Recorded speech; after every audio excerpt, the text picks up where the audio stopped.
Bismillahirrahmanirrahim. Assalamualaikum warahmatullahi wabarakatuh. Alhamdulillahirabbil alamin. Alhamdulillahilladzi bihi wa kafa wa ala ibadihi alladziina istafa. Sayyidina Maulana Muhammadin al-Muqtafa wal murtaja wa ala alihi wa ashabihi min dawil huquqi wal huda wal wafa. Allahumma fa'na bima 'allamtana wa 'allimna ma yanfa'una wa zidna ilma warzuqna fahma nabiyyin wa ifdalil mursalin wa ifhamil malaikatil muqarrabin ya mujibas sa'ilin amin amin ya rabbal alamin.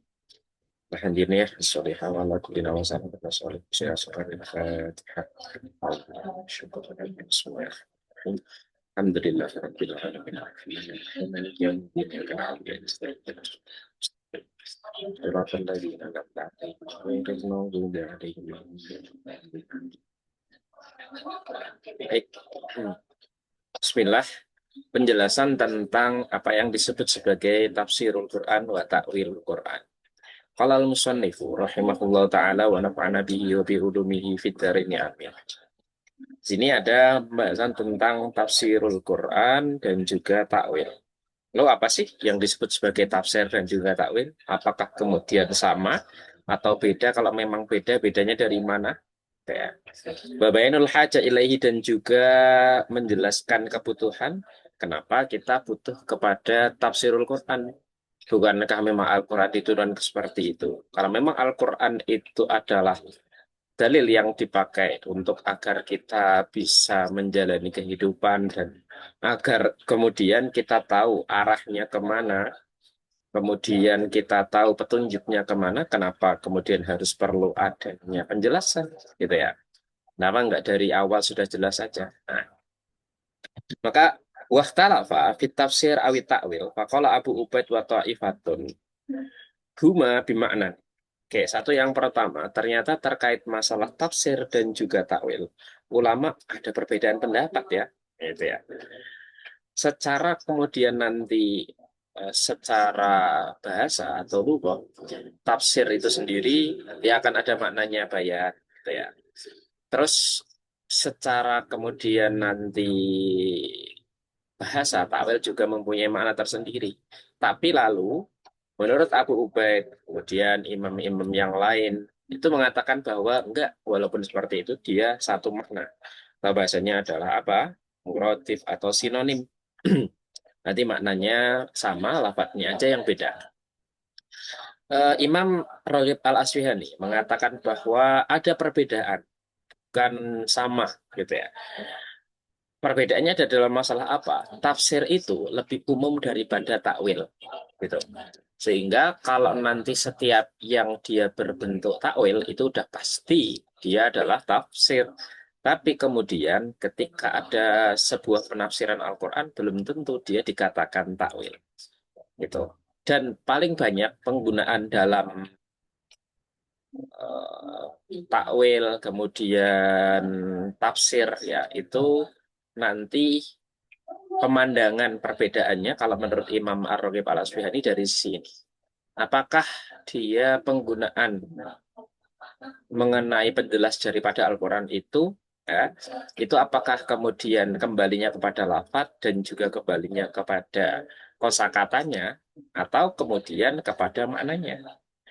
Berarti kalau nantinya penjelasan tersebut itu kembali kepada lafadz atau kembali kepada semisal ulama tafsir itu mau atau ya ulama tafsir itu mau menjelaskan terkait masing-masing kosakata yang ada di dalam Al-Quran gitu ya.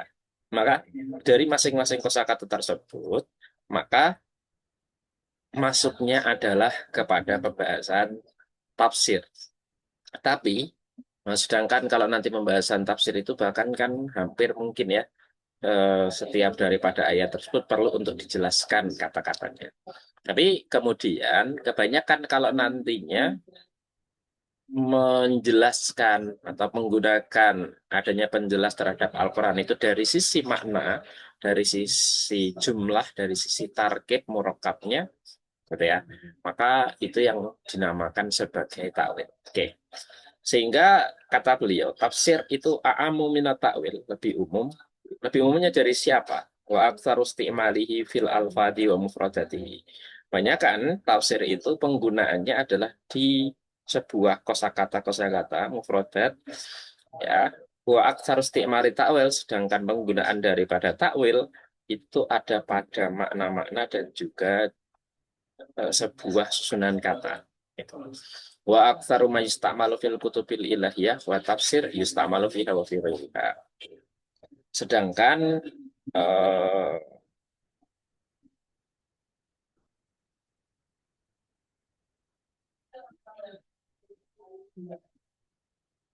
sedangkan kemudian paling banyaknya yang dipakai atau yang digunakan untuk menjelaskan di dalam kitab Al-Ilahiyah, ya, wa tafsir dan juga tafsir itu adalah yusta'malu fiha wa fi ghairiha. Jadi kalau takwil sendiri, ya, itu kebanyakan ada di dalam Al-Quran, yaitu adalah Al-Kutub Al-Ilahiyah. Sedangkan kalau nanti penggunaan tafsir, itu ada di dalam Kutubul Ilahiyah Al-Quran wa fi ghairiha. Jadi kalau nanti kemudian mudahnya, gitu ya, kan kita akan melihat satu yang pertama dari sisi lafadz sama satunya lagi makna. Kemudian satunya lagi, kalau nantinya takwil, gitu ya, itu kebanyakan penggunaannya adalah dalam Al-Quran. Jadi misal di sini kita katakan ada Al-Quran, gitu ya. Kemudian ada Ghairil Quran. Maka takwil itu hanya menguji kepada yang di sini doang, gitu ya. Jadi di sini doang. Sedangkan kalau nantinya tafsir itu segini. Jadi tafsir itu dia mencakup apa yang ada di dalam Quran dan di selain Al-Quran. Sehingga tafsir itu lebih umum daripada takwil. Menurut Imam Ar-Raghib Al-Asfihani. Gitu ya. Nah, ini Imam Ar-Raghib Al-Asfihani kita tahu bahwa beliau adalah pakar dalam masalah lughah, dalam masalah kayak bahasa, tata bahasa, kemudian literatur bahasa Arab, gitu ya, linguistik dalam bahasa Arab. Dan beliau juga mempunyai kitab ya, yang juga untuk menafsiri Al-Quran juga. Nah, ada yang kemudian imam yang khusus gitu ya, dan kemudian lebih lama atau bahasanya lebih akhir, ulama-ulama akhir yang menafsiri atau memaknai daripada takwil dan juga tafsir ini. Siapa itu adalah Imam Az-Zarkashi. Imam Az-Zarkashi dalam kitabnya namanya adalah Al-Burhan fi Ulumil Quran. Beliau mengatakan bahwa tafsir itu adalah ilmu yang dipakai agar untuk memahami Al-Quran yang turun kepada Nabi Muhammad serta menjelaskan mana-mana yang di dalamnya. Kemudian tafsir itu sendiri mengeluarkan hukum-hukum yang ada dalam Al-Quran. Kemudian kira-kira istimdadu al-fat, kalau nanti ada sebuah lafaz yang sedang ditafsiri dijelaskan, itu munculnya dari ilmu lugah dari mana. Dan nahwunya dari mana, sorofnya seperti apa. Dan ilmu bayan, penjelasan terhadap keindahan daripada kata tersebut seperti apa. Kemudian menjelaskan usul fikihnya bagaimana, menjelaskan kiroah dari ayat tersebut bagaimana, gitu ya. Maka wa yahtaju li ma'rifati asbabin nuzulan nasi wal mansukh, dan juga butuh kepada mengetahui sebab-sebab nuzul dan juga nasib mansukh. Maka ilmu tafsir ini adalah ilmu yang benar-benar kompleks gitu ya, karena menggabungkan semuanya. Di dalam ilmu tafsir ada ilmu balaghahnya, harus ilmu nahwunya, ada ilmu qiraatnya, ada ilmu istiqohnya, atau ilmu peletakan awal makna daripada lafaz tersebut gitu ya. Nah, dan lain sebagainya. Maka itu tafsir itu adalah ilmun yufamu bihi kitabullah al-munazzal ala nabi Muhammadin sallallahu alaihi wasallam wa bayani ma'anihi. Ilmu yang dipakai untuk memahami Al-Qur'an yang turun kepada Nabi Muhammad, dan selain untuk memahami apa yang ada dalam Quran dan juga menjelaskan makna-makna yang ada di dalam Al-Quran. Kemudian istikhrajul ahkam, istimbat daripada ahkam tersebut. Makanya nanti ada tafsir yang juga selain tafsir yang semuanya itu ada keterkaitan dengan hukum, tapi ada tafsir khusus gitu ya, yang nanti kaitannya benar-benar dari awal sampai akhir itu fokus kepada hukum-hukum fikih.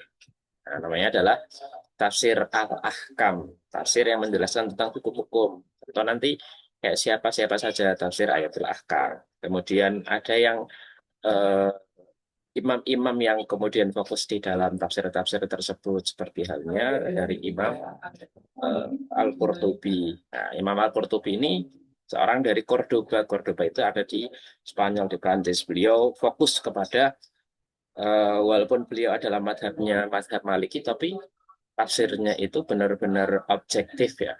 Benar-benar kalau nanti ada madhab yang kemudian lebih unggul, itu beliau sampaikan saja gitu ya. Bahkan beliau tidak mementingkan madhab daripada Malikiyahnya itu sendiri. Tapi lebih mementingkan madhab-madhab yang lain juga, silahkan. Kalau memang itu yang benar, akan kita tampilkan. Gitu. Hukumnya juga disebutkan, istimdadu dzalika min ilmi lughah. Terus contohnya adalah istimdad dzalika, berarti kalau kita rujuk kembali, kita akarkan kembali kata-kata semisal wal mutallaqatu yatarabbasna bi anfusihinna salasata quru. Kata-kata al-qur'u, nah, itu nanti asal muasalnya insidatnya dalam ilmu lughah, ilmu bahasa itu dari mana gitu ya.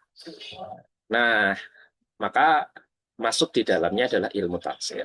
Kemudian nahunya ini dibaca dhammah itu apakah kemudian jadi mubtada atau jadi khobar atau jadi naibul fa'ilnya atau bagaimana, itu ada semua kemungkinan tersebut dan satu dengan yang lainnya akan berbeda maknanya. Kalau mubtada maknanya A, khobar nanti maknanya menjadi B dan lain sebagainya. Nah, perlu pengkira-kiraan ya, perlu apa kayak gitu. Kemudian ada ilmu sorof juga. Secara sorofnya ini yang di fathah ainnya, yang di dhammah nunnya, dan lain sebagainya. Itu juga pengaruh ya terhadap adanya hal tersebut. Wa ilmul bayani, jadi ilmu terkait masalah balaghah, itu ilmu tentang estetika, kecantikan sebuah bahasa, keindahan sebuah pelafatan. Wa usulul fikih dan juga usul fikih. Nah, jadi kalau kaidahnya dalam usul fikih, maka setiap ada am, khos, ya kan? Kemudian mutlak, mubayyan, nah, itu masuk di dalam usul fikih. Kiroat juga sama, kiroat ada yang kiroat sab'ah atau kiroat ashroh atau bahkan kiroat yang menyebutkan, tafsirannya menyebutkan, oh ini nih, ada kiroah di dalam riwayat lain, tapi itu kiroahnya kiroah syaddah. Maka di situ tafsir fungsinya adalah menjelaskan mana kiroah yang memang masyhurah, yang mutawatir, ya, yang kemudian bahasanya adalah benar-benar diverifikasi, benar-benar legal, dan mana yang kiroatnya adalah kiroat yang syaddah, yang dia lemah, yang dia kemudian nggak patut untuk dikatakan dimasukkan dalam Al-Quran. Tapi dia bisa nanti dimaknai sebagai penafsiran daripada Al-Quran itu sendiri. Dan butuh juga untuk mengetahui sebab-sebab nuzulnya. Kenapa Al-Quran ini turun. Kemudian nasikh mansuhnya. Kita bahas semuanya ini sudah di awal-awal ya. Wa amma syarafu maka fala yakhfa. Adapun keutamaan daripada ilmu tafsir ini, maka sudah tidak perlu dijelaskan lagi. Maka udah jelas banget. Ya, qala ta'ala yu'til hikmata man yasha wa man yu'tal hikmata faqad utiya khairan katsira. Maka Allah itu akan memberi hikmahnya. Allah akan memberi kebijaksanaannya kepada orang yang Allah kehendaki. Maka dalam masalah orang yang Allah kehendaki tersebut ya, ala masyiatillah, terserah Allah mau pengen siapa yang kemudian nanti mendapatkan hikmahnya, mendapatkan pemahaman yang bagus daripada ayat tersebut, mendapatkan adanya keberuntungan. Memayyutal hikmata, orang kalau nanti sudah dikehendaki oleh Allah, dikasih hikmah oleh Allah, faqad utiya khairun katsira, maka dia sudah mendapatkan kebaikan yang begitu banyaknya, kebaikan yang begitu besarnya, gitu ya. Ani Ibnu Abbas, dari Ibnu Abbas fi qaulihi yu'til hikmata. Maka di situ Imam atau sahabat Ibnu Abbas radhiyallahu anhu ketika beliau mengetahui ada ayat tersebut, Apa pendapatnya beliau? Hikmah di sini yang dimaksud adalah, kata beliau, al-ma'rifatu bil Qur'an. Orang dikatakan mendapat hikmah, orang dikatakan mendapat kebijaksanaan dari Allah, wise dari Allah, itu adalah sebuah ma'rifat, pengetahuan, mengetahui makna daripada Al-Quran itu sendiri. Apa hikmah lagi nasihnya Al-Quran, mansuhnya Al-Quran. Dia tahu mana yang nasih, mana yang mansuh dari Al-Quran, itu juga namanya hikmah. Muhkamnya dan mutasyabihnya dalam Al-Quran. Muhkam, mutasyabih, ayat yang kokoh, ayat yang jelas maknanya, dan ayat yang mutasyabih atau dia serupa-serupa, mirip-mirip. Ya. Maka itu juga namanya adalah hikmah, kata beliau. Wa muqaddimihi wa muakhirihi atau muqaddamahu wa muakhirahu. Jadi mana yang didahulukan dan mana yang diakhirkan. Gitu ya. Itu juga masuk ke dalam apa?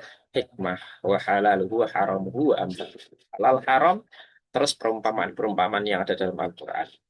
Nah, berarti kalau dia mengetahui ini tadi, berarti hikmah di sini kan isinya adalah nasikh mansukh, kemudian muqaddam muakhkhar, halal haram, amtal. Itu sama kayak tadi tafsir berarti ya. Berarti orang yang ibaratnya dikasih tahu penafsirannya oleh Allah, maka benar-benar dia mendapatkan bahasanya adalah kalau orang mengistilahkan misal durian runtuh gitu ya. Ini emas runtuh lah bahasanya gitu. Benar-benar keutamaan, benar-benar kebaikan yang begitu banyak. Enggak cuma banyak banget. Enggak cuma banyak lagi, begitu banyak. Ya. Wa akhraja Abu Dzar Al-Harawi. Imam Abu Dzar Al-Harawi itu mempunyai kitab namanya Fadhailul Quran. Wah, kitabnya bagus banget terkait Fadhailul Quran ini. Jadi kadang ya ketika kita sudah membaca satu kitab nih, kita sudah membaca kitab eh, ini Qawaidul Asasiyah fi Ulumil Quran. Terus di dalam kitab tersebut beliau kasih tahu ini nih ada kitab-kitab bagus. Nah, ini salah satunya adalah Fadhailul Quran punya Imam Abu Dzar Al-Harawi. Di dalamnya benar-benar menyatakan atau menyebutkan ya, indah-indahnya Al-Quran, ya kan, bahwa Al-Quran itu jelas di atas dari rata-rata pemikiran manusia. Nah, itu dijelaskan di situ tuh. Itu. Beliau intinya lewat sanatnya atau toriknya Sa'id bin Jubair, An Ibni Abbas radhiyallahu anhu, qala alladzi yaqra'ul Qur'ana wa la yahsunu tafsiruhu kal a'rabi yahudu asyirahudzan gitu ya. Orang yang kalau nantinya dia itu baca Quran, tapi dia nggak tahu maksudnya apa. Maka bahasanya adalah kalau nanti dia nggak tahu nih ya kan, bahasanya kayak semisal apa amsalnya atau bahasanya kemarin adalah kayak perumpamaannya ya, perumpamaan dalam masalah ini kayak orang eh dia baca Quran, tapi dia nggak tahu daripada tafsirnya itu seperti apa. Kayak dia membaca sebuah syair, gitu ya, membaca puisi, tapi membaca cara tersebut itu ya udah kayak nggak ada nadanya, nggak ada keindahannya, gitu ya. Ngawur lah bacanya, kayak gitu. Jadi ya udah. Apalagi di sini Arabi gitu ya. Arabi orang yang kurang tahu terhadap pengetahuan, terus Yahudu asyikro, bacanya baca syair lagi ya. Baca syair itu kan ibarat kayak orang membaca puisi. Puisi itu hanya kemudian nanti akan paham bagi orang-orang yang kemudian tahu istilah-istilah dalam puisi tersebut. Nah, contohnya, tahu maksud daripada sang puisi itu menciptakan puisi tadi, itu dalam keadaan bagaimana dan tujuannya apa. Gitu. Nah, kalau nantinya dia itu orang Arabi ibaratnya lah ya, bahasanya orang yang kemudian bodoh, orang yang kemudian nggak pernah sekolah, gitu ya, baca syair ya udah, hanya tinggal baca. Mungkin bahasanya, mungkin suaranya bagus gitu ya. Ya udah, tapi ya nggak bisa meresapi, nggak bisa kemudian intonasinya sesuai dengan syair atau dengan isi daripada syair tersebut. Gitu. Wa ahraja al-Baihaqi wa ghairuhu min hadis Abi Hurairah radhiyallahu anhu marfu'an. Kemudian ada satu hadis yang menyebutkan ini hadis-hadis marfu. A'ribul Qur'ana wal tamisu ghoraibahu. A'ribu artinya i'rab. I'rab itu kemarin artinya apa? Artinya namanya i'rab di dalam nahwu itu bahasanya adalah al-bayan. Berarti jelaskanlah kalian. Berarti kalian harus menjelaskan gitu ya. Kita harus meminta penjelasan daripada Al-Quran isinya apa, wal tamisu waraibahu, dan kita disuruh untuk mencari mana lafat-lafat yang aneh agar kemudian kita bisa mengetahui lafat aneh tersebut maknanya apa. Itu ada hadis. Berarti ini adalah sebuah perintah atau anjuran dari Nabi Muhammad SAW dalam riwayat hadisnya Abu Hurairah. Kemudian lagi, wa Raja Ibnul Anbari, an Abi Bakar As-Siddiq radhiyallahu anhu, ada hadis menyebutkan bahwa Abu Bakar mengatakan asarnya ya, li'anna a'rab li'an riba al-qur'ayatan minal qur'ani itu ahabbu ilayya min an ahfadhu ayatan. Jadi saya mengi'rabi, saya menjelaskan satu ayat daripada Al-Qur'an itu lebih saya cintai daripada saya menghafal satu ayat Al-Qur'an. Ibaratnya kayak gini lah. Saya memahami Al-Quran, saya memahami satu ayat itu mending daripada saya ngapal satu ayat. Ya udah, saya mending belajar atau paham satu ayat aja walaupun nggak hafal, ya daripada saya hafal satu ayat tapi nggak paham. Nah gitu ya. Itu maksud daripada li'an a'riba al-ayatan min Al-Quran ahabbu ilayya min an ahfadhu ayatan. Ada hadis lagi menyebutkan wa akhraja aidan an Abdullah ibni Buraidah an rajulin min ashabin Nabi sallallahu alaihi wasallam qol lau anni a'lamu idza safartu arba'ina lailatan maka a'rabtu ayatan min kitabillahi fa'altu. Itu.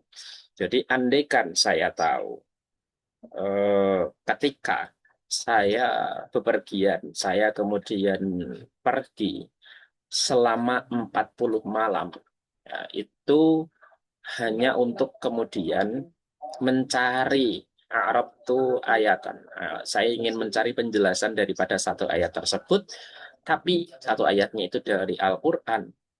Maka pasti saya akan lakukan. Itu ya. Jadi mereka mengatakan seperti itu. Oke, andaikan kita dikasih tahu, kalian semua boleh untuk pergi, gitu ya, atau kalian semua akan kita ajak pergi. Nah, terus perginya adalah ternyata perginya bukan untuk tamasya, bukan untuk rekreasi, bukan untuk pergi ke taman hiburan dan lain sebagainya, gitu ya. Tapi perginya adalah mencari makna daripada satu ayat dari semisal Syekh A, misal, atau Kiai A, Kiai B, dan lain sebagainya. Kata mereka, wah, pasti akan saya lakukan, walaupun itu menempuh perjalanan 40 hari. Gitu. Sehingga banyak ya, kalau kita tahu bahwa kemudian Imam Bukhari, perjalanannya saja, kalau kita tahu, dalam mencari hadis, beliau kemana-mana. Beliau awalnya dari daerahnya, dari namanya adalah Bukhara atau Bukhara.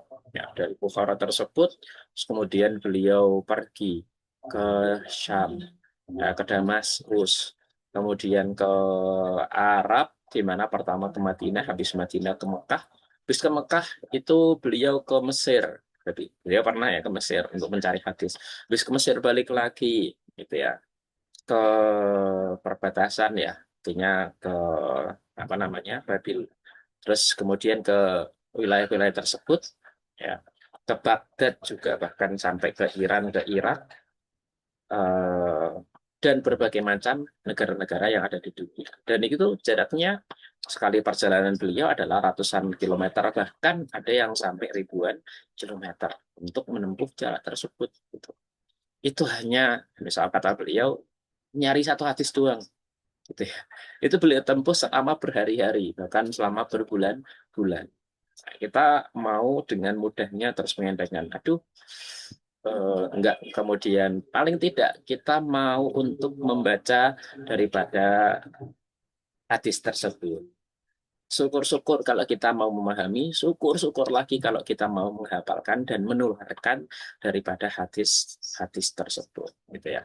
Kita tahu bahwa betapa para ulama dulu ijtihadnya, terus kemudian rasa untuk berkorbannya seperti itu.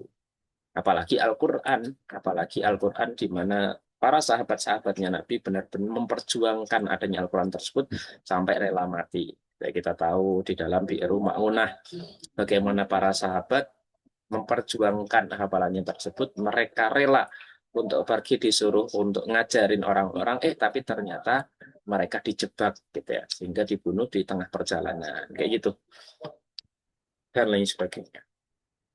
Nah, wa akhraja aidan, kemudian ada sebuah asar lagi menyebutkan bahwa min tariki Sya'bi dari Imam Sya'bi qala Umar bin Khattab radhiyallahu anhu man qara al-Qur'ana fa'arabahu kana lahu indallahi ajru syahidin. Nah, ini mah bahkan malah orang yang kalau dia itu membaca Al-Quran lalu dia ingin mencari daripada makna-makna Al-Quran tersebut fa'arabahu ya, ingin menjelaskan daripada Al-Quran tersebut biar jelas memahami Al-Quran, maka di sisi Allah dia sudah setara dengan mendapatkan pahala dari orang yang mati syahid itu.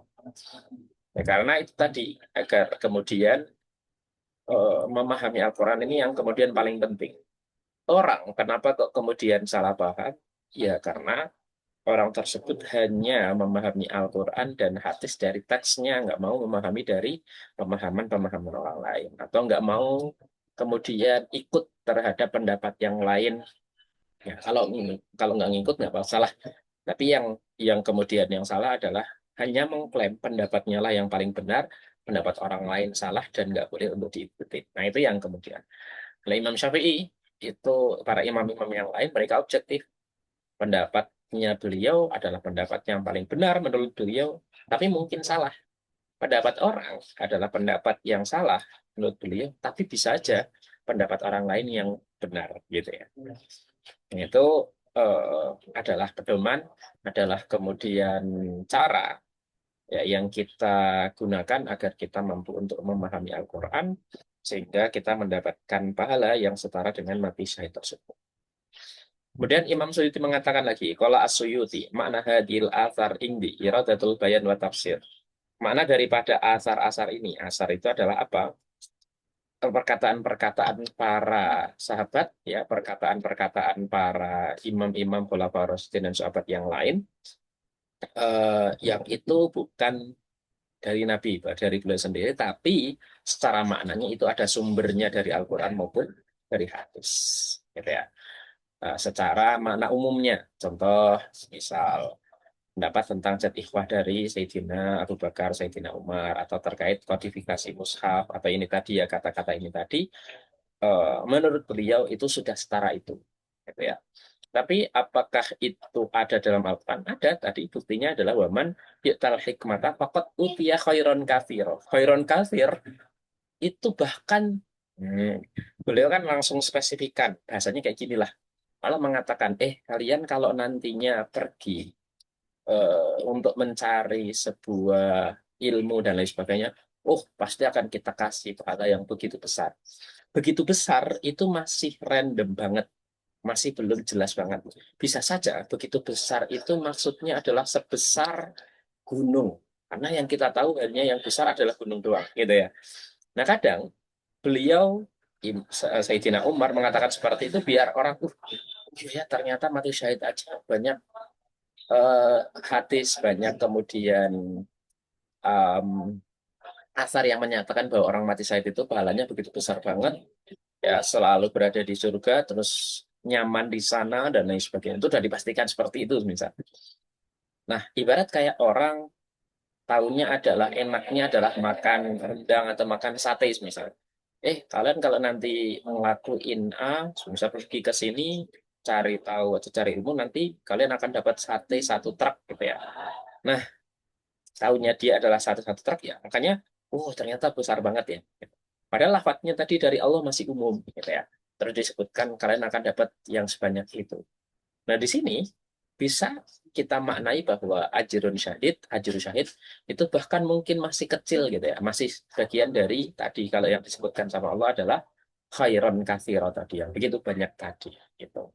Itu hanya sebagian kecil, hanya salah satu bagian spesifik ya Sedangkan keumumannya bisa aja orang mengatakan orang kalau nantinya mengirapi Quran, memahami Al-Quran, wah pahalanya setara kalau di kita sekarang, pahalanya setara dengan galaksi Bima Sakti gitu. Nah, itu bisa aja kalau orang zaman sekarang seperti itu kan nggak salah juga dan benar aja. Khairan kafir banyak kalau dari Allah benar-benar banyak banget gitu. Banyak dari kita bagi Allah itu sedikit gitu ya bahasanya. Apalagi kemudian banyak dari Allah. Bagi kita itu banyak banget mungkin bisa nggak terhingga. Nah, Imam Suyuti itu juga berpendapat seperti halnya demikian. Itu makna daripada hadil asar indi iradatul bayan wa tafsir. Daripada asar-asar ini tadi, daripada kalam-kalam para sahabat ini tadi, itu adalah iradatul bayan, maknanya adalah penjelasan tafsir li anna itlaqal i'rab alal hukmi an-nahwi yaitu istilahun hadithun. Kalau mengatakan i'rab ya dalam kata ini fa'arabahu ya. Masa i'rab di sini adalah maknanya ilmu nahwu? Apakah di saat Sayyidina Umar itu sudah ada ilmu nahwu? Tadi di para sahabatnya Nabi, Arab tuh ayatan min kitabillah, itu maksudnya adalah ilmu nahwu? Enggak gitu ya. Itu adalah istilah karena i'rab kalau dalam hanya pembahasan nahwu itu hanya istilah yang baru. Hanya istilah yang ketika sudah ada ilmu nahwu, sedangkan ilmu nahwu baru ada di masa zamannya tabi'in atau di masa zamannya Abdul Aswad Ad-Du'ali. Wali annahu kana fi saliqatihi la yahtajuna ila ta'allumihi. Dan dalam bahasanya ya salikoh itu karakter mereka atau sesuatu yang sudah mendarah daging di mereka, mereka itu sudah nggak butuh kepada belajar terhadap i'rab lagi. Para sahabat itu nggak butuh gitu ya maksudnya. Karena mereka jiwanya aja itu udah jiwa lughah, jiwanya aja udah jiwa bahasa Arab. Ya ibarat kayak orang Indonesia dari kecil sudah belajar bahasa Indonesia, sudah tahu makna daripada perlafat, bahkan daripada nadanya saja udah beda gitu ya. Misal ya udah kayak gitu atau ya udah atau oke ya udah. Itu dari sisi maknanya saja, dari sisi nadanya saja orang Indonesia udah akan tahu gitu ya. Karena udah menjadi salikoh, udah mendarah daging, sudah menjadi karakter mereka, sudah menjadi kepiawaian mereka gitu ya. Sehingga nggak butuh lagi kepada belajar i'rab. Maka kata-kata i'rab yang ada di para sahabat tadi itu maknanya bukan i'rab hanya nahu saja, tapi i'rab secara lughah yaitu maknanya i'rab adalah al-bayan penjelas. Nah, al-bayan di sini itu sama dengan apa? Tafsir gitu ya, atau takwil. Oke, Imam Al-Asbihani mengatakan seperti ini. Qala Al-Asbihani, asyrafu sina'atin yata'atau hal insanu tafsirul Qur'ani, fasina'atu tafsir qad hazat asyrafu minal jihati thalathi. Kata Imam Al-Asbihani mengatakan bahwa kerjaan paling mulia yang dilakukan oleh manusia itu adalah menafsiri Al-Quran. Berarti para seorang mufasir gitu ya, seorang yang menafsir Al-Quran. Maka sebuah tindakan menafsiri itu benar-benar mendapatkan kemuliaan dari berbagai macam sisi, terutama dari tiga sisi utama. Jihad asalata. Apa aja tiga sisi tersebut? Satu, jihad yang pertama, ama min jihadil maudhu dari sisi pembahasannya. Karena li anna maudu'ahu kalamullah. Pembahasan yang ada di dalam ilmu tafsir, jelas kita mau bahas apa? Membahas kalamullah atau Al-Quran. Ya. Karena kita mau menjelaskan apa mana yang ada dalam Al-Quran tersebut. Di mana Al-Quran adalah alladzi huwa yanbu'u kulla hikmatin. Kulli hikmatin, dia adalah sumber dari berbagai macam wise, dari berbagai macam kebijaksanaan atau keilmuan. Nah, itu sumbernya ada di dalam Al-Quran. Maka karena dari sisi maudhu'nya, kita kemarin bahas ya di awal-awal, ilmu itu mulia atau tidaknya, bagus atau tidaknya itu berdasarkan daripada maudhu'nya, pembahasan di dalamnya apa. Kalau pembahasannya indah, bagus, mulia, ya berarti ilmunya jadi mulia. Terus dia juga dan kulli fadilatin adalah gedong, adalah sumber daripada segala macam keutamaan. Fihi naba'u ma qablakum wa khabaru ma ba'dakum wa hukmu ma bainakum. Di dalamnya ada pemberitaan yang sudah lampau, kabar yang nanti akan datang, dan juga yang sedang sekarang kalian hadapi tersebut, itu semuanya dibahas dalam Al-Quran dan ada. Sehingga kalau ada pun apapun yang masalahnya, kalian kembali kepada Al-Quran, kembali kepada penafsiran ulama terkait ayat ini apa ya. Jangan cuma baca satu tafsir. Satu tafsir saja sebenarnya kadang sudah dapat jawaban kita. Bagi kita dapat baca banyak tafsir. Dan kita nanti akan mendapatkan jawaban dari problem kehidupan. Jadi sehingga problem solvingnya itu ada di tafsir Quran itu sendiri, gitu ya. Wala yakhluqu ala kathrati rati, tidak kemudian membaca atau menciptakan banyak sekali bantahan-bantahan wala tangqadi ajaibu, dan tidak akan pernah selesai keajaiban-keajaiban atau keunikan-keunikan dan hal-hal yang ajab yang ada di dalam Al-Quran tadi. Satu. Yang kedua, wa amma min jihatil gharad, tujuan daripada tafsir adalah bali annal gharada minhu huwa adalah al-itisam bil urwatil wuthqa. Tujuan utamanya itu adalah berpegang teguh ya terhadap tali yang begitu kokoh, yaitu Al-Qur'an. Ya. Wal wusul ila sa'ada al-haqiqiyah allati la tufna, dan sampai tujuannya adalah agar kita bisa sampai kepada kebahagiaan yang hakiki ya, yang tidak akan pernah sirna. Nah, ini namanya adalah tujuan. Yang ketiga, yang terakhir, wa amma min jihati syiddatil hajati fali anna kulla kamalin dinin au dunyawiyin ajiliyin au ajiliyin itu muftakirun ilal ulumi syar'iyah wal ma'arif ad-diniyah.